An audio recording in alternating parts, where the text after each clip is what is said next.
सोंसन ओ चुहाक माइखाम मरकनो जों गताल खना मानिया चुसु संनि जरा निसिनि खानाय फायलाय माने हिमबाब ताबुक बहायनो ओ संसार गनांगै कपलंग चुआक माइखाम बाय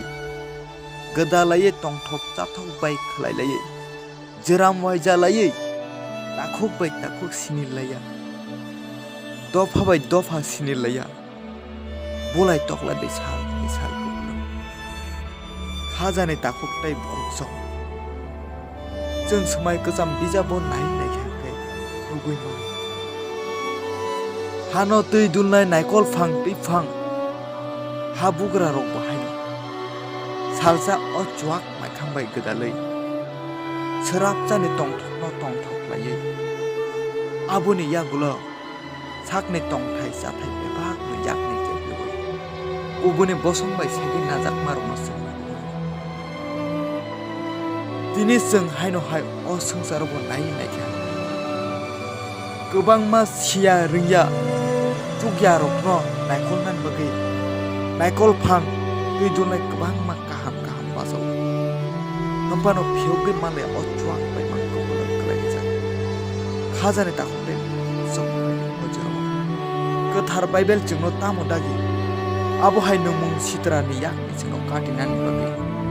हा बुग्रानो बुमा तामो कम्पिटिरि फायै जों अजराव फोरोंमों बिजाब चैप्टर 31 verse 2 निस्मी 5 जरा नायलायानो फायदि अजराव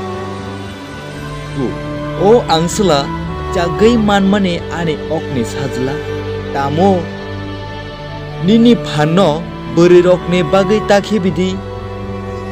borok habugra rokno sokmorkha lamuel khnadi habugra rok chuak nangthai gरै tei tuiphang rok hegrunai manei rokno hamjakma jaya